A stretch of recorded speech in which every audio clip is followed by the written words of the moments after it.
जो अपन मेथड देख रहे थे zero current interruption method, zero current method of arc interruption, उसमें अपन ने पहले एनर्जी बैलेंस थ्योरी देखी थी।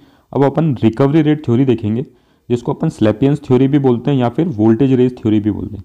देखो सबसे पहले ये जो थ्योरी है ये बेसिकली बोलती क्या है, मैं सिर्फ उतना बताऊंगा, उसके बाद अपन इसका इंटरनल कंसेप्ट देखेंगे कि ये जो बात बोल रहा है ये मतलब आखिरकार इंप्लीमेंट कैसे होती है या फिर ये जो फेनोमेना ये होता कैसे है। ठीक है, तो ये थ्योरी बेसिकली इतनी बोलती है कि देखो ये सर्किट ब्रेकर के दो कॉन्टैक्ट है और कॉन्टैक्ट के बीच में ये आर्क है।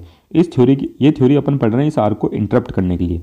तो ये बोलती है कि ये आर्क तब इंटरप्ट होगी जब जो डाइलेक्ट्रिक स्ट्रेंथ है कॉन्टैक्ट के बीच में जो मीडियम है उसकी जो डाइलेक्ट्रिक स्ट्रेंथ है वो रीस्ट्राइकिंग वोल्टेज से ज़्यादा हो जाए, तब तो आर्क इंटरप्ट कर जाएगी, नहीं तो नहीं करेगी। बेसिकली सिंपल सी बहुत ही आसान भाषा में ये थ्योरी ये बोलती है और ये मैंने यहाँ पे लिख भी रखा है। ठीक है, अब देखो आगे एक ग्राफ भी बनाया गया है मैंने। ठीक है, वोल्टेज और टाइम के बीच में ये रीस्ट्राइकिंग वोल्टेज और डाइलेक्ट्रिक स्ट्रेंथ के का रिलेशन ही बताने की कोशिश कर रहा है ग्राफिकली, तो आप देख लो कोई बड़ी बात नहीं है।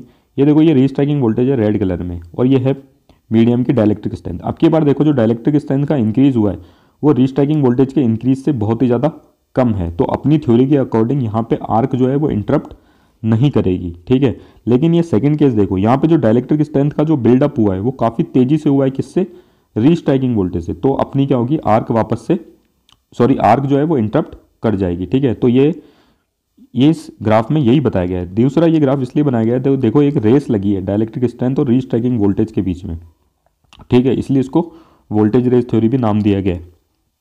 अब जैसे कि मैंने आपको बताया था कि अपन कंसेप्ट आगे देखेंगे तो वो टाइम आ चुका है। ठीक है, तो देखो ये कॉन्टैक्ट हैं सर्किट ब्रेकर के।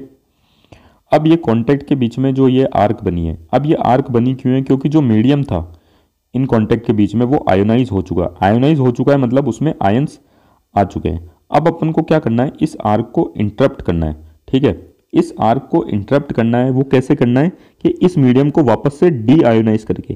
देखो मीडियम को डी आयोनाइज करने का मतलब ये है कि अपन को क्या करना है, इसकी जो मीडियम की जो डाइलेक्ट्रिक स्ट्रेंथ है उसको इंक्रीज करना है। ठीक है, लेकिन ये सारा काम अपन को करना कहाँ पे, एक करंट जीरो पॉइंट पे। ठीक है ना, जो एसी का नेचुरल करंट जीरो पॉइंट आता है वहाँ पे। क्योंकि अगर अपन यहाँ पे ये काम ना कर पाए इस आर्क को डाइलेक्ट्रिक स्ट्रेंथ को इंक्रीज करने का, तो एक बहुत ही ज़्यादा हाई वोल्टेज आएगा जिसको अपन रीस्ट्राइकिंग वोल्टेज बोलते हैं, वो इस आर्क को इस करंट जीरो के बाद वापस रीस्ट्राइक कर देगा। ठीक है ना, तो बेसिकली अपन को क्या करना है, यहाँ का जो मीडियम है उसको डी आयोनाइज करना है या फिर मैं बोल दूँ उसकी डाइलेक्ट्रिक स्ट्रेंथ को बढ़ाना है। तो भैया इस मीडियम को डी आयोनाइज करने के अपने पास काफ़ी तरीके हैं, जिसके मैं दो बताता हूँ आपको। देखो सबसे पहला काम तो क्या करो कि अगर आयंस हैं जो इस आर्क को सपोर्ट कर रहे थे, मतलब आयंस मतलब पॉजिटिव या नेगेटिव चार्ज, इनको कंबाइन करके न्यूट्रल मॉलिक्यूल बना दो।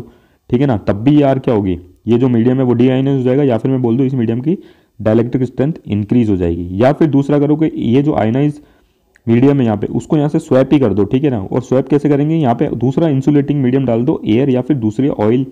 ठीक है, तो दूसरा तरीका ये यहाँ की डाइलेक्ट्रिक स्ट्रेंथ को बढ़ाने का। ठीक है, तो यही काम अपन को यहाँ पे करना है। और जो मैंने जो स्टेटमेंट लिखा था वो फिर से एक बार बोल देता हूँ। इस मेथड में अपन करते क्या है, जैसे ही करंट का नेचुरल जीरो आए वहाँ पे क्या करो, जो सर्किट ब्रेकर के कॉन्टैक्ट के बीच में जो डाइलेक्ट्रिक स्ट्रेंथ है उसको रीस्ट्राइकिंग वोल्टेज से इतना बढ़ा दो कि जो रीस्ट्राइकिंग वोल्टेज आए भी उसके बाद वो इस आर्क को वापस से स्टेबलिश ना कर पाए। और वही चीज़ मैंने यहाँ पे देख लो आपके सामने लिखी है। ठीक है ना, आप इसको लिख भी सकते हो। उसके बाद देखो ड्रॉबैक देखो, तो सबसे पहला ड्रॉबैक तो आप यही देख सकते हो कि इसने रीस्ट्राइकिंग वोल्टेज और डाइलेक्ट्रिक स्ट्रेंथ को कंपेयर कर दिया, जो कि अपन को पता है दोनों अलग अलग क्वांटिटी है।